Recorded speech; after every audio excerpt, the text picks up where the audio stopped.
ومن أعرض عن ذكري فإن له معيشة ضنكا۔ اسلامی مالیات ایک ایسا پروگرام جس میں آپ جان سکیں گے اسلامی مالیات کے اسرار و رموز، تاریخ، نظریہ اور عملی مسائل اور ان کا حل۔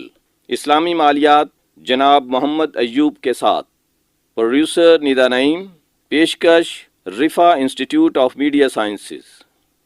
بسم اللہ الرحمن الرحیم، الحمد للہ رب العالمین والصلاة والسلام علی رسول الکریم۔ معزز سامعین، آج ہم اسلامی مالیات نامی کتاب کے تعارفی پروگرام کے ساتھ پھر حاضر ہیں، اور آج کے پروگرام کا جو موضوع ہے وہ ہے شراکتی کاروبار، شراکت اور اس کی شکلیں اور اس کے اصول۔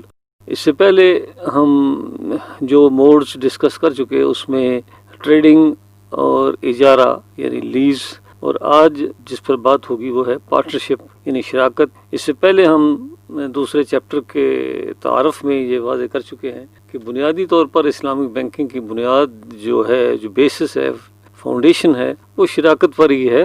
لیکن اب شراکت کے ساتھ ساتھ جو دوسرے طریقے ہیں جیسے تجارت ہے، ٹریڈ ہے، لیزنگ ہے، وہ بھی ہیں، لیکن سب سے زیادہ جو اہم اصول ہے جس کا asset and liability side Islamic banking کی دونوں سائیڈ پہ یعنی ڈپازٹس اور جو فائنانسنگ ہے اس پہ اطلاق ہوتا ہے، وہ بیسیکلی شراکت ہے۔ تو اس 12ویں چیپٹر میں اس اہم موڈ کے بارے میں بات کی گئی ہے، اور شراکت کی قسمیں کون سی ہیں، پھر کاروبار جو ہے وہ کس طرح ہوتا ہے، اور یہ کاروبار آج سے سینکڑوں سال پہلے کیسے تھا، اور آج کے دور میں جب بینکاری اور فائنانسنگ اور بینک درمیان میں ہیں تو کس طرح کاروبار ہو سکتا ہے۔ اس حوالے سے اس چیپٹر میں بات کی گئی ہے۔ تو پہلے ہم بتاتے ہیں کہ شراکت کی بنیادی قسمیں کیا ہیں۔ اکثر لوگ جو اس کے بارے میں جانتے ہیں ان کے لیے یہ ممکن ہے کوئی زیادہ بڑی بات نہ ہو، لیکن عام آدمی جو نہیں جانتے ان کے لیے یہ ہے کہ شراکت کی دو بڑی قسمیں، ایک ہے مشارکہ اور ایک مضاربہ۔ مشارکہ یہ ہے کہ جتنے لوگ مل کر کوئی کاروبار کرنا چاہ رہے ہیں وہ سارے کے سارے روپیہ یعنی سرمایہ بھی فراہم کریں اور اس میں کام بھی کریں، لیکن یہ ضروری نہیں ہے کہ سارے لوگ برابر سرمایہ فراہم کریں اور برابر ہی کام کریں، بلکہ وہ کم و بیش بھی ہو سکتا ہے۔ تو اس سے ہٹ کے جو مضاربہ ایسا شراکتی کاروبار ہے جس میں ایک شخص یا ایک گروپ آف پرسن جو ہے وہ روپیہ یعنی سرمایہ فراہم کرتا ہے، جبکہ دوسرا شخص اس پہ کاروبار کرتا ہے۔ جتنا پروفٹ ہوتا ہے وہ پہلے سے طے کردہ ریشو، دھیان سے سنیں، ریشو، ریٹ نہیں، یعنی یہ نہیں ہو سکتا کہ میرا اگر 1,00,000 روپیہ ہے تو اس پر میں 10% پروفٹ لوں گا، آپ کو اتنا دوں گا، نہیں، بلکہ ریشو سے مراد یہ ہے کہ جتنا پروفٹ ہوگا اس کا 50% میرا یا 60% میرا اور 40 آپ کا۔ تو اس طرح ریشو یعنی تناسب کے اعتبار سے وہ تناسب جس کا پہلے سے تعین کر دیا جاتا ہے، پروفٹ کو تقسیم کیا جاتا ہے۔ تو یہ تو ہوئی دو عام قسمیں جن کے بارے میں اکثر لوگ سنتے رہتے ہیں، اسٹوڈنٹس پڑھتے ہیں، باقی یونیورسٹی کے ٹیچر، علماء حضرات اکثر مشارکہ اور مضاربہ کی بات کرتے ہیں۔ اب یہاں اس چیپٹر میں دوسری قسم، دوسری اعتبار سے بھی اس پر بحث کی گئی ہے، وہ ہے شرکت الملک اور شرکت العقد۔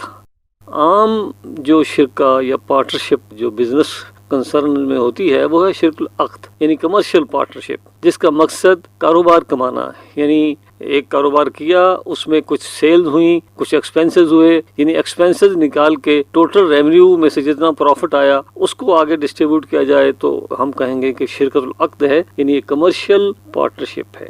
دوسری ہوتی ہے شرکت الملک، یعنی وہ شرکہ یا پارٹنرشپ کریٹ کی جاتی ہے سمپل ایک ایسٹ یا اثاثے کو اون کرنے کے لیے۔ اب اس کو کاروبار کا ایک جو ہے پروجیکٹ نہیں بنایا جاتا، یعنی منافع کمانا اس کا مقصد نہیں ہوتا۔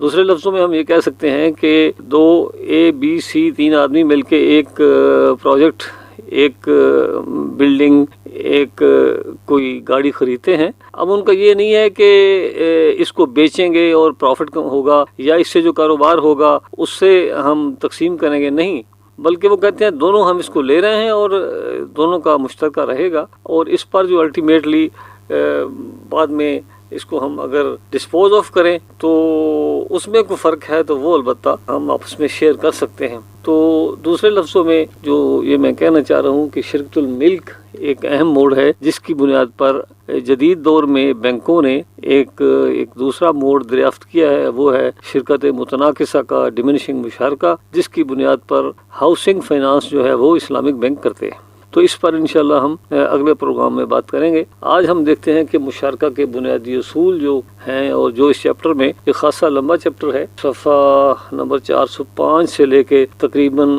458 تک، یعنی اتنے 50 کے قریب صفحات ہیں، اور اتنی تفصیل سے جو بتانے کا مقصد بھی یہ ہے کہ آج کے دور میں کی اپلیکیشن کیسے ہوتی ہے۔ مثال کے طور پر یہ بھی بتایا گیا ہے کہ مضاربہ کے رول کے تحت جب بینک ڈپازٹ لیتے ہیں تو کس طرح وہ ڈپازیٹر کے درمیان پروفٹ کو شیئر کرتے ہیں۔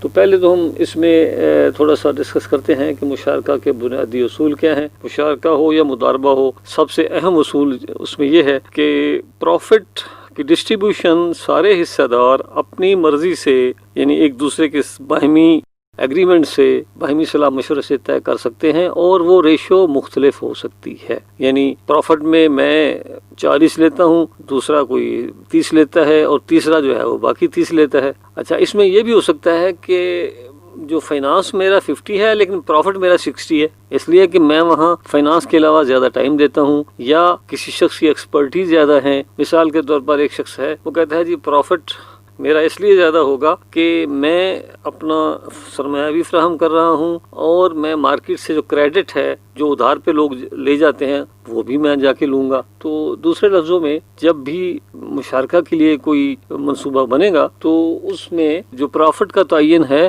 اس کی ریشو کوئی بھی ہو سکتی ہے، اور اسلام اس کو الاؤ کرتا ہے۔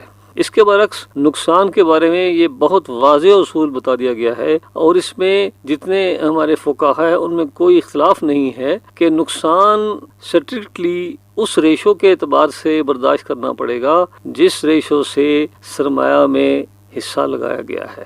یعنی اگر میرا سرمایہ 40% ہے تو مجھے اگر نقصان ہوتا ہے تو 40% نقصان مجھے۔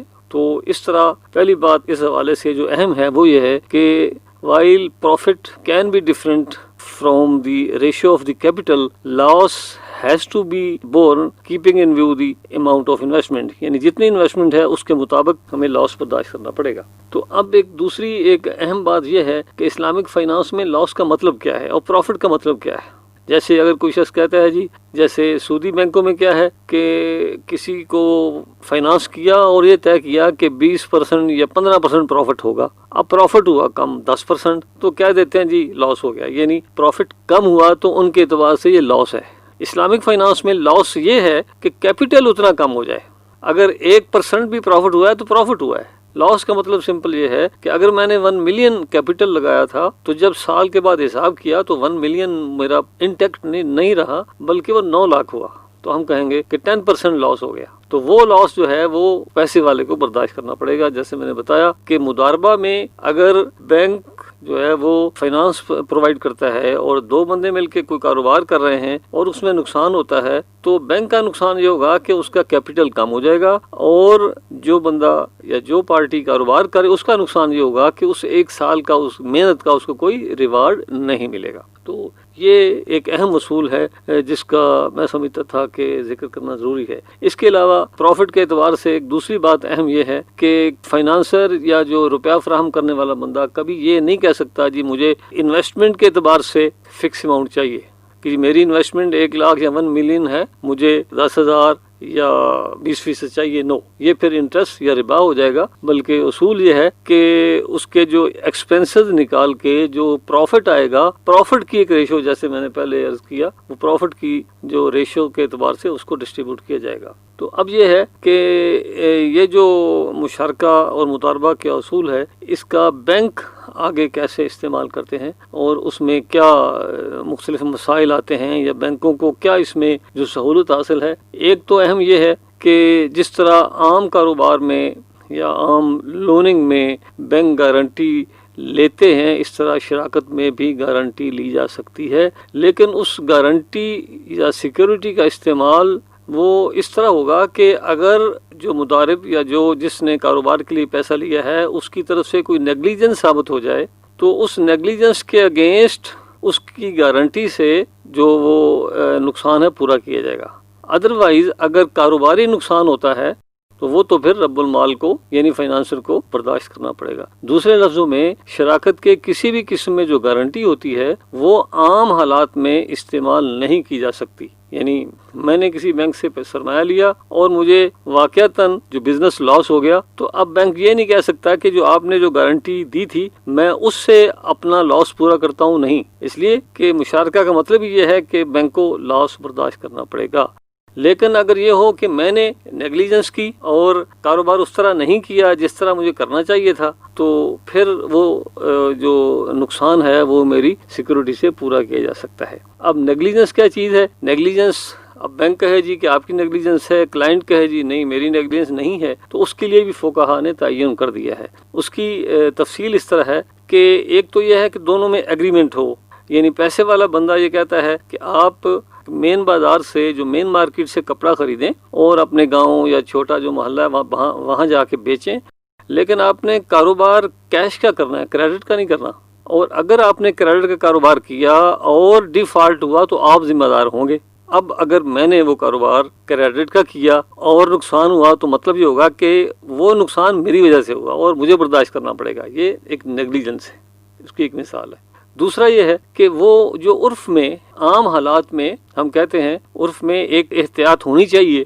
سارے لوگ جانتے ہیں کہ ایک امیچور اور مائنر بچہ 10-12 سال کا جس کو سٹیئرنگ پکڑنا آتا ہے، اگر میں اس کے ہاتھ میں گاڑی دوں گا تو وہ اپنا بھی نقصان کرے گا اور گاڑی کا بھی نقصان کرے گا. اب میں نے اس کو اگر سٹیئرنگ دے دیا ہے تو اس کی وجہ سے اگر لاس ہوا ہے تو صاف ظاہر ہے میری نیگلیجنس ہوگی. تو اس طرح یہ بڑی آسانی سے طے ہو سکتا ہے. فقہا نے اصول بنا دیے ہیں کہ کن صورتوں میں نقصان جو ہے وہ رب المال سے لے سکتا ہے، اس کو دینا ہوگا، اور کن صورتوں میں وہ نہیں اس کو دینا ہوگا. تو اب یہ ہے کہ اسلامک بینکس اس کو کس طرح آگے استعمال کر سکتے ہیں وہ اس میں بتایا گیا ہے. ایک تو یہ کہ ڈپازٹس کے لیے جو بنیاد ہے وہ مضاربہ ہے. دوسرے لفظوں میں بینک لوگوں سے جو ڈپازٹس لیتے ہیں سوائے کرنٹ اکاؤنٹ کے، باقی انویسٹمنٹ اکاؤنٹ، ٹرم ڈپازٹ جتنے ہیں ان کی بنیاد عام طور پر مضاربہ ہوتی ہے. مضاربہ کا مطلب یہ ہے کہ سارے ڈپازٹ ہولڈر کا جو جتنا سرمایہ ہے وہ پول میں جمع ہوتا ہے، اس پول سے بینک کاروبار کرتا ہے اور جتنا پروفٹ ہوتا ہے اس میں تقسیم ہوتا ہے. اسی طرح مشارکہ میں بھی اس پر کافی بہت سارا کاروبار ہوتا ہے فائنانسنگ کی صورت میں، لیکن یہ ایک انفارچونیٹ صورتحال اب یہ ہے کہ اسلامک بینک مشارکہ کی بنیاد پر کم سے کم فائنانسنگ کر رہے ہیں. اس کی بہت ساری وجوہات ہیں جن کا ذکر اس کتاب میں کیا گیا ہے. اس کے ساتھ ہی آج کے اس پروگرام کا وقت ختم ہوا. انشاءاللہ مشارکہ کی یہ دوسری قسم ڈیمینشنگ مشارکہ جیسے میں نے ذکر کیا، اس کا ذکر ہم انشاءاللہ اگلے پروگرام میں کریں گے.